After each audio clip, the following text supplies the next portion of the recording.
Good evening, everyone, and welcome to part 2 of the MyGOAL Autism education series with our lovely facilitator, Karen Umstead. Karen is the executive director of Beautiful Minds of Princeton, and she also has her dear sister who is on the autism spectrum. Karen is also a board certified behavior analyst, and she works with schools, agencies, families, and health insurance companies to provide services related to education, behavior, and social skills and transition. So we're so very grateful to have her with us.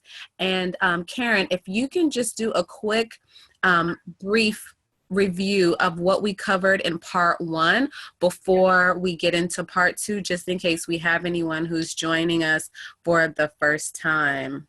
All right, sounds good. Okay. I will do my best to give you a brief rundown of kind of what we talked a little bit about last time.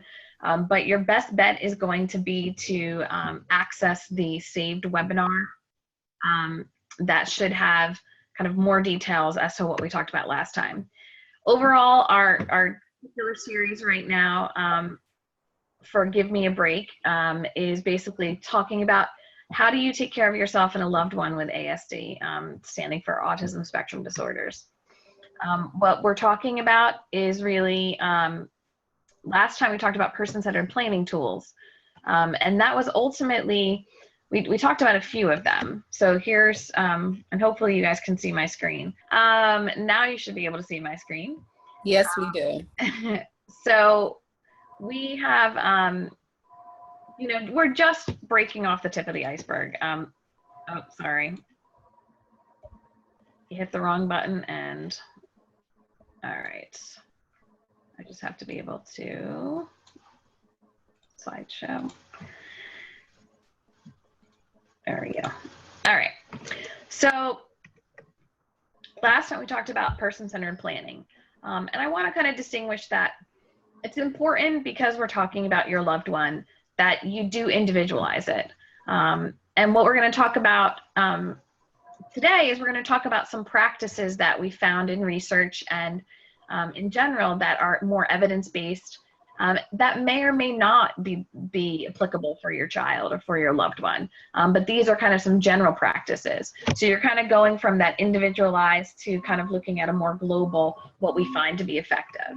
The last time we talked about person-centered planning, we talked about how you might be able to come up with a respite plan and some of the different things that you might do to look at what's important to a person, but also what's important for a person, so that you can kind of have that balance between what you need to kind of know, but the things that are also important to the actual person.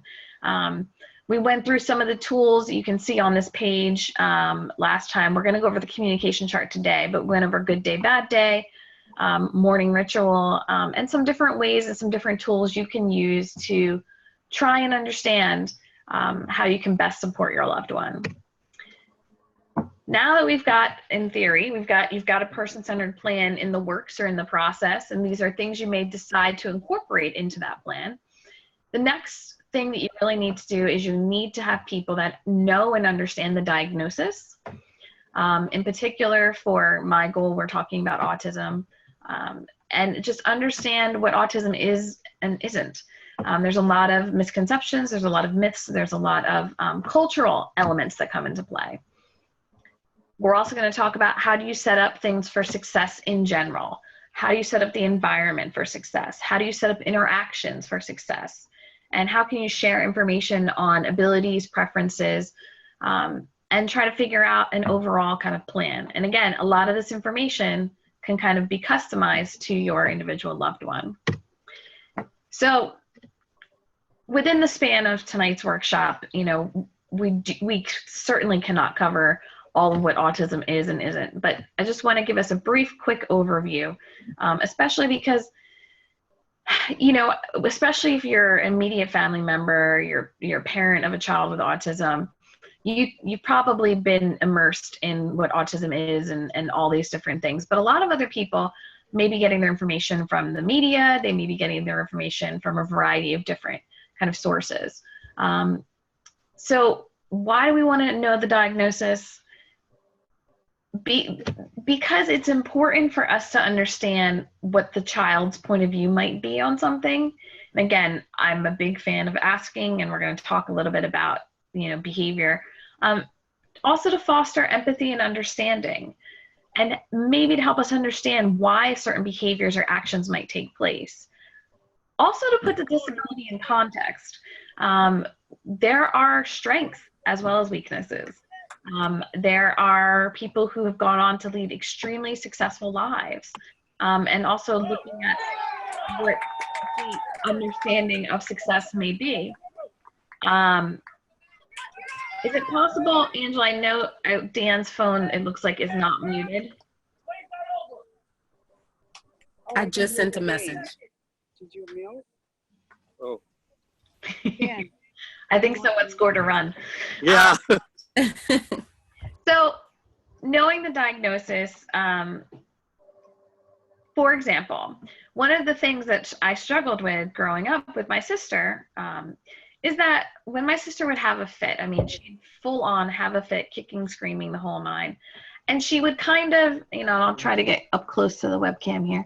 She'd kind of look off to the side like she was consulting something. And it really spooked me, especially as a sibling, and kind of like, what is she doing? Is there something there I can't see? And it wasn't until literally 2 or 3 years into working in this field that it occurred to me that lack of eye contact is a hallmark characteristic of individuals with autism.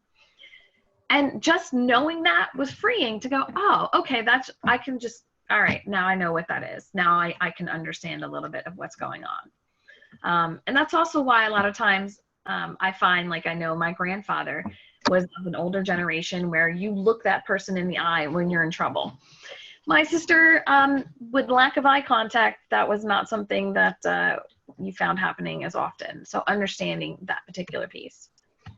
So one of the activities, and we're going to do this basically with the assumption that I'm going to kind of pause and let you kind of take it in, and hopefully you that are watching on video can follow along. So what I want you to do is I'm going to give you, like, let's say 15, 30 seconds, and I want you to look at all of these words and ask yourself, do you know what these words are? Just individual words. Do you know what means? Do you know what student means?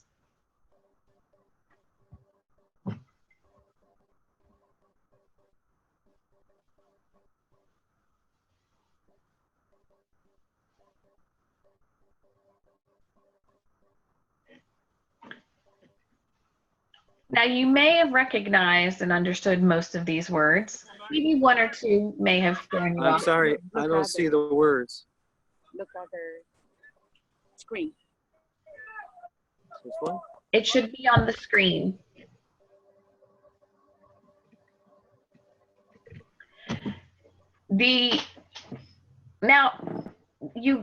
Most of you probably understood most of those words. Now, looking at these words all put together, I'm going to read it for you. Once a fixed ratio schedule of reinforcement was put into place, the student discriminated the correct object in a field of 3. Token economy was used with primary reinforcers. Now, those words that you previously knew, right? You knew what fixed was, you knew what reinforcement maybe was. Now that they're put all together in this passage, do you still understand it?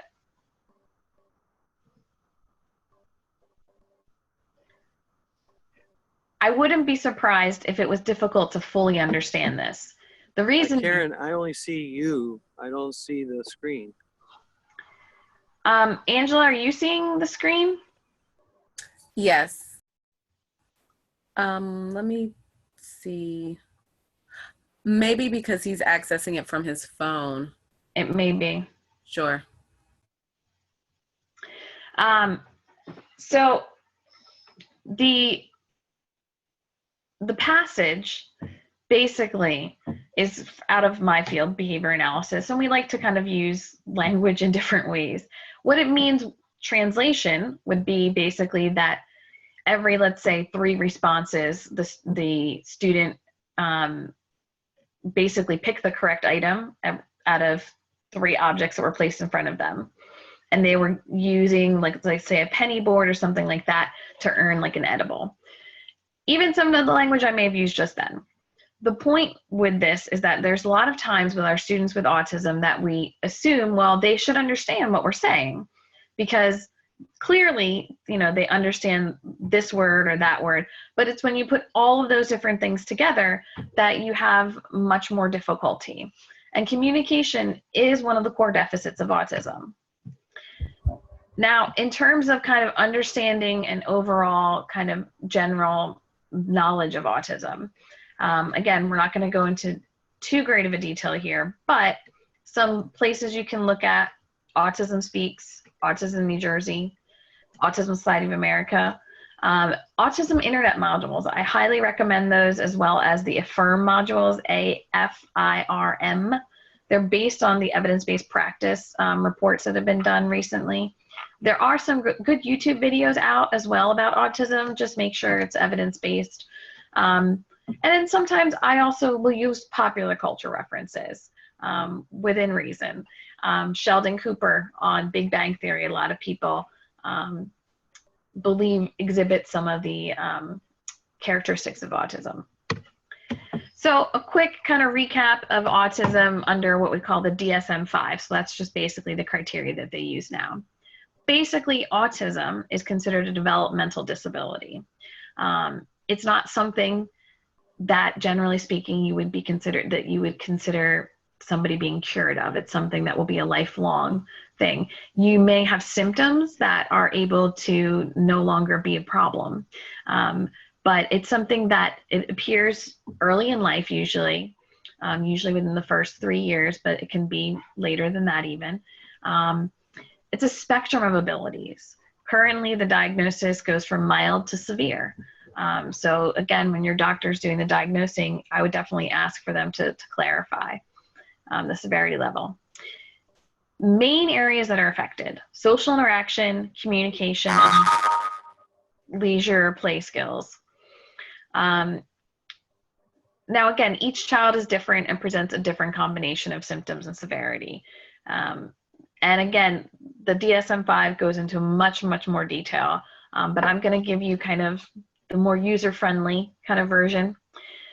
So social interaction, some things that we have issues that we see: poor eye contact, awkward body positions or walking. A lot of times these are our kids that are toe walkers. Looking at an object rather than pointing at it. So I've had individuals that will look and they won't point to what it is they want, they'll just look at it. They may not be interested in making friends or interacting with people their own age.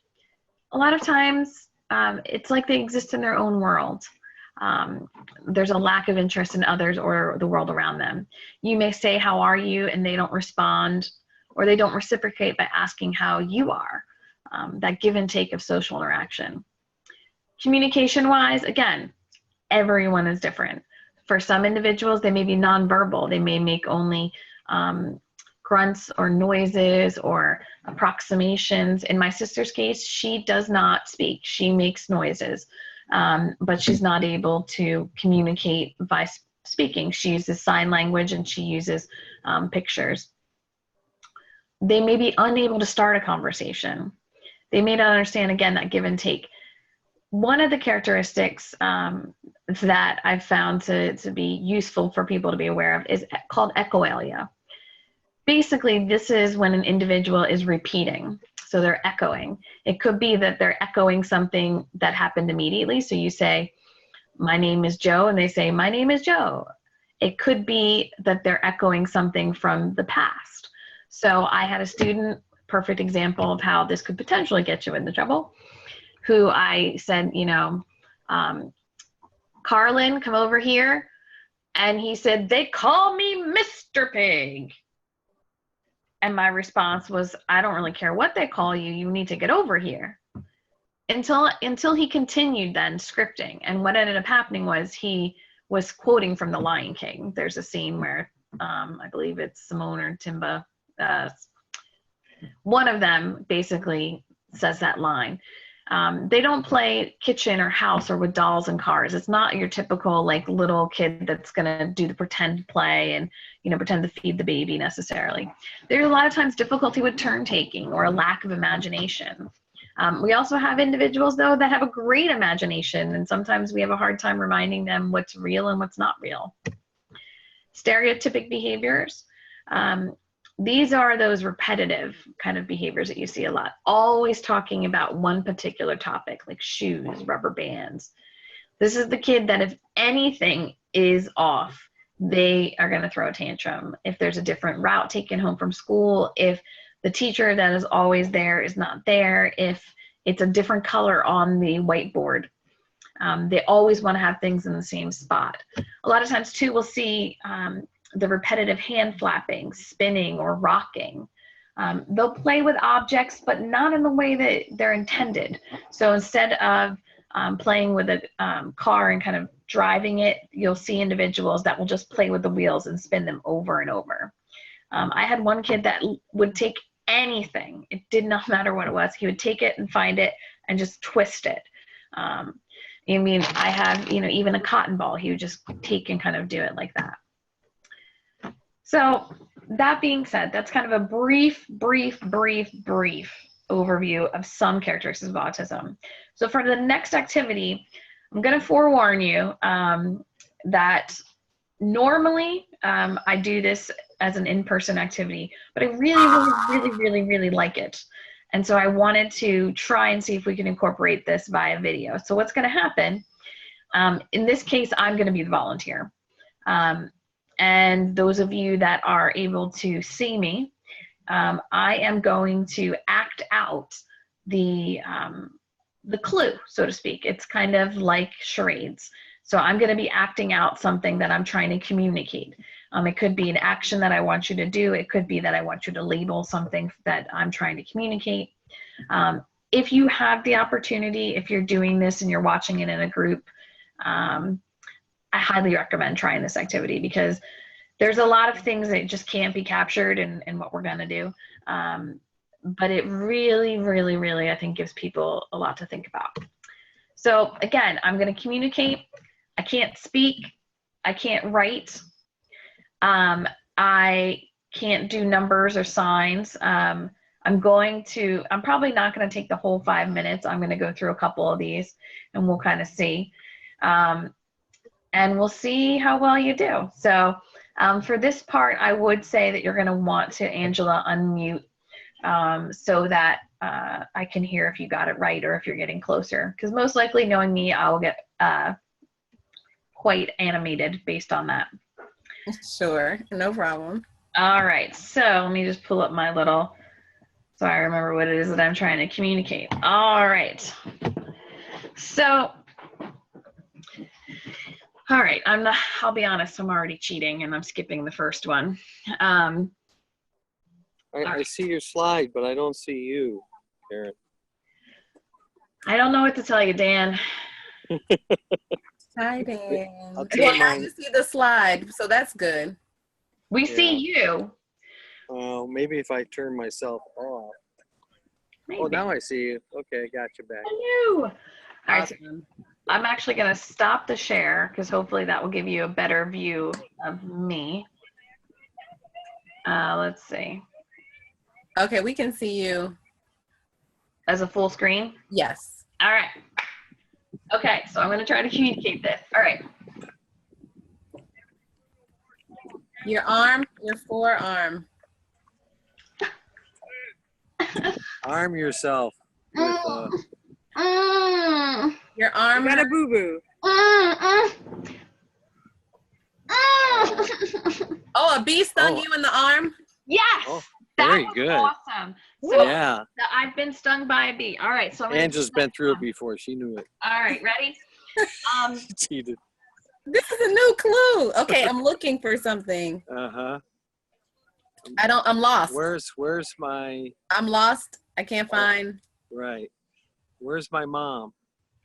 Yes. Ooh, look at you, And you Dan. can't find your parents. You guys are awesome at this. All right. Wow, there's a big explosion in front of me. Balloon pop. Is it? There's a storm coming up. Oh, man. Oh no, a scary balloon. Fireman. Yeah. Oh That no, one. a hose. It's over there. I'll be honest. I'm gonna break my own rules, and there's smoke coming from the kitchen. Oh. Oh, Oh my okay. gosh. But Yeah. and I'm gonna stop the activity on that one. First off, kudos to you guys for that, because you did a great job with it. But even still, I can tell you right now I'm out of breath because I get so into it. Yeah.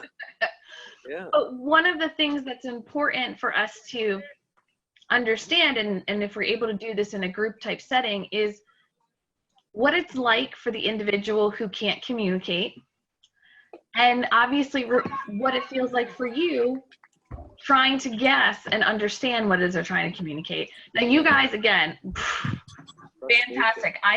The first one was the lost one, and I skipped it because I was like, that's too hard. I went to the B as my first choice. But I want us to understand. I'm gonna go back to sharing my screen now. I want us to understand that autism is a disorder that really impacts communication. So even if you have somebody who is able to normally communicate, in a moment of, I mean, I can tell you right now, even for myself, my heart's still beating. You know, I'm able to talk to you.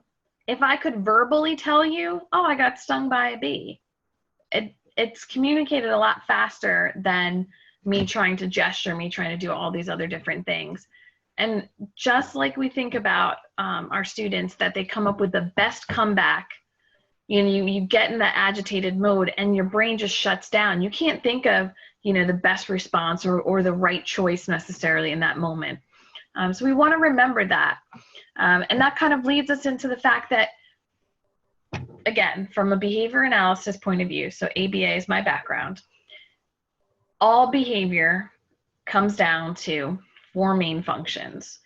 To keep it simple, we'll leave it with that, which is attention, escape, sensory, or tangible. And communication, behavior, is a form of communication. We want to look at why a behavior is occurring, because the same behavior could mean different things. And this kind of goes into that communication chart that we didn't talk about last time, other than to say we talked about it this time, for our individuals with our person-centered plans, that we want to put together a communication chart with the understanding that we may not be right. We're doing our best to guess. But again, remembering also that the main functions of behavior that we look at, another way of looking at it is we're either trying to gain something or we're trying to escape something. So we could be trying to gain attention from an adult, from our sibling, from a peer. It could be a tangible object. I have a student that will try to take strangers' phones so that he can play and watch a YouTube video. You may be trying to gain sensory stimulation. So it could be that I love my chair, which you can see rocks. It could be that I'm just trying to gain that input. It could be that I'm trying to escape attention, or I'm trying to escape from a task or a setting, or from sensory stimulation as well. I'll tell you that one of the worst times of day for me to observe in a school is during the lunchroom, because it is so loud that it is aversive to me and I just want to escape. So that's an example of when there's sensory stimulation, you might want to escape. So that being said, when it comes to your loved one, we want to think about what's happening, what do they do, what do we think it means, and what should we do? And sometimes the answer may not be that we, make it all go the way that they want it to go. But for example, if this person, Brittany, if a sad song is playing on the radio and she starts puckering her lips, it means that she doesn't like the song, or it's making her feel sad or feel bad. And again, from the behavior analysis point of view, we don't know what's going on in her head. If she can verbally tell us, we have a shot, but this is just speculation. What should we do? You know what? You can change the song, you can change the station, unless, again, we're going to talk about choice making. But sometimes people decide to just dig into something when maybe it's okay if you just make a change. If she starts screaming out loud while people are talking around her, maybe she's frustrated that people aren't talking to her. She's trying to get attention. So maybe you want to go back to that last sentence and tell her or direct her. So this is kind of a blank example that you would fill in for your loved one. Now, it's going to be a lot of, this is what we think, and then going back and seeing, does that match up with what reality is showing us? Another way of looking at it is, you know, we talk about in behavior analysis what happens before and what happens after. And so we talk about antecedent, behavior, consequence. In this particular slide, they're kind of showing that, you know, we've got, you know, when this is happening, we've got kind of that, what happens right before the trigger, so to speak, what the student's actually doing, and or what we think the meaning might be, what might be going on inside, and what should you do in response. And this is very, very helpful when it comes to your individual loved one. For example, when my sister, when she gets upset, there's definitely a pattern of precursors. And if we're able to notice that she's starting to get agitated, you know, maybe we're going to take the action that, you know what, maybe it's time to leave this environment. Maybe this is not the best place for her right now. I'm thinking personally of like when we've gone out to the mall and we've gone shopping, you know, sometimes there just comes a time that you've just had enough. And she may not be able to verbally say, oh, Karen, you know, I'm done. I'm done with this place. Whereas I can say that and complain. So you want to think about what your response might be and what you want somebody who's taking care of your child, the response to be. So another example. Karen, I'm so sorry. There was an issue with maybe low bandwidth. So we did miss the last statement. So if you could just repeat that. Sure. Can you tell me where it stopped, Angela? That's on Monday. When you were just explaining number 4. Okay. So number 4, I basically was talking about what you should do, what people should do in response to that, what the person is trying to communicate. So for example, with my sister, if she's starting to show me that she's not, she's no longer happy in this place, I can consider if, you know, it means that, you know, she's trying to tell me she's done shopping. She doesn't want to be here anymore. Let's get out of the mall.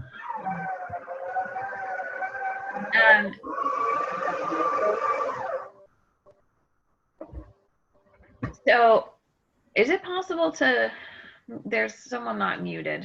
I'm sorry, I just get really distracted. So that's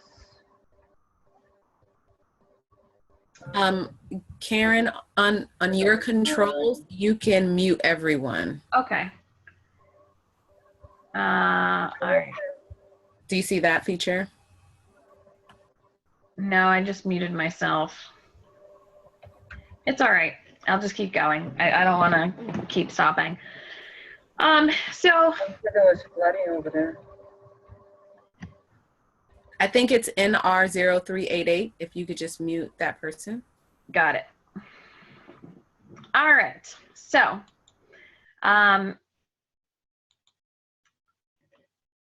if this is another example for another individual. So Kyle, we want him, things how we might want to communicate with him. So again, we want Kyle to know it's not time, or it's time to get up. What they're going to do is they're going to knock on his bedroom door and open it. And then they're going to encourage him to do his morning routine to be successful. Time to have a bath. So what are they going to do?